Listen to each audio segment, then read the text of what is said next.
हनुमानगढ़ में ethanol factory को लेकर चल रहा किसान आंदोलन अब नए मोड़ पर पहुंच गया है। प्रशासन और किसानों के बीच हुई बातचीत के बाद सहमति बनी है। प्रशासन ने साफ किया है कि अगर जांच में किसी तरह की गड़बड़ी सामने आती है तो फैक्ट्री को हटाया भी जा सकता है। किसानों की मांगों को लेकर रिव्यू होगा और इसी को लेकर देखिए हमारी ये खास रिपोर्ट। आंदोलन की वजह और शुरुआत आखिरकार क्या रही, पहले हम आपको वो बताते हैं। हनुमानगढ़ जिले में प्रभावित इथेनॉल फैक्ट्री को लेकर किसानों में नाराज लंबे समय से बनी हुई थी। किसानों का कहना है कि फैक्ट्री लगने से इलाकों का पर्यावरण खराब होगा और खेती किसानों पर सीधा असर पड़ेगा। इसी आशंका के चलते किसानों ने आंदोलन शुरू किया। स्थिति में बदलाव देखने को मिला। जिला कलेक्ट्रेट के सभागार में अधिकारियों, भाजपा नेताओं और किसान प्रतिनिधि मंडल के बीच लंबी वार्ता हुई। इसमें एडीजीपी, आईजी और जिला कलेक्टर और एसपी सहित वरिष्ठ अधिकारी मौजूद रहे। भाजपा की ओर से सादुल शहर विधायक गुरवीर सिंह बराड़ ने किसानों की समस्या को सामने रखकर सकारात्मक पहल की।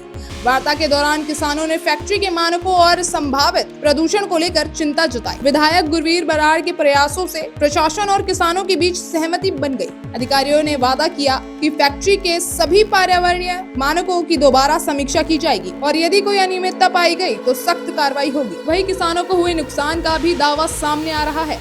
किसानों का आरोप है कि फैक्ट्री के लिए किए गए शुरुआती काम और सर्वे के दौरान खेतों से होकर भारी मशीनें गुजरी, जिससे फसलों को नुकसान पहुंचा। कई किसानों का कहना है कि खेतों की मेड़ें टूट गई, जमीन की उर्वरता पर भी असर पड़ा। इसके अलावा किसानों को समय पर मुआवजा नहीं मिला। शिकायतें भी सामने आई। सहमति के अनुसार फैक्ट्री का निर्माण कार्य तब तक पूरी तरह बंद रहेगा जब तक समीक्षा पूरी तरह नहीं हो जाती। वहीं टिब्बी क्षेत्र में इंटरनेट सेवा आज भी बंद है, जिससे स्थानीय लोगों को बैंकिंग, शिक्षा और अन्य जरूरी कामों में परेशानी का सामना करना पड़ रहा है।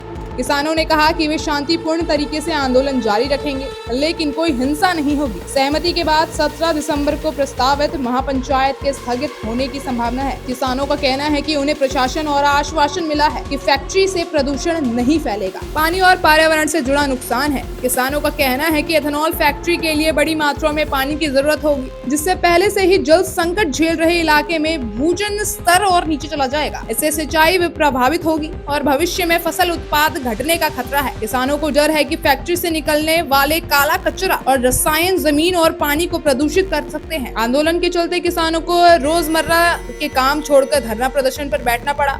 इससे खेती का काम प्रभावित हुआ और कई किसानों को आर्थिक नुकसान झेलना पड़ा। इसके साथ ही इलाके में तनाव का माहौल भी बना रहा। स्थिति को देखते हुए जिला प्रशासन ने किसानों के प्रतिनिधियों के साथ बैठक की। किसानों ने अपने नुकसान अधिकारियों के सामने रखे। बातचीत के बाद प्रशासन ने भरोसा दिलाया कि फैक्ट्री से जुड़े सभी पहलुओं की दोबारा समीक्षा की जाएगी और अगर किसी तरह की गड़बड़ी सामने आई तो फैक्ट्री को हटाने का फैसला भी लिया जाएगा। स्थानीय प्रशासन ने पूरे इलाके में पुलिस की तैनाती बढ़ा दी गई है। सुरक्षा के लिए भारी पुलिस बल क्षेत्र में मौजूद है। बाजार और दुकानें खुली हैं और क्षेत्र में फिलहाल माहौल शांत है। अधिकारियों ने कहा कि किसी भी अप्रत्याशित घटना से निपटने के लिए सतर्कता बरतनी चाहिए। इस विवाद का हल किसानों, प्रशासन और विधायक के बीच हुए संवाद और सहमति के माध्यम से निकाला है। फैक्ट्री के निर्माण कार्यों को रोकने और मानकों की समीक्षा करने का निर्णय स्थानीय निवासियों और किसानों की सुरक्षा के लिए महत्वपूर्ण कदम माना जा रहा है। अब देखना यह होगा कि समीक्षा पूरी होने के बाद फैक्ट्री निर्माण की प्रक्रिया किस दिशा में बढ़ती है। रिव्यू प्रक्रिया और आश्वासन भी दिया गया है। प्रशासन की ओर से कहा गया है कि रिव्यू प्रक्रिया में किसानों को हुए नुकसान, पर्यावरण प्रभाव और जल की स्थिति को प्रमुखता से देखा जाएगा।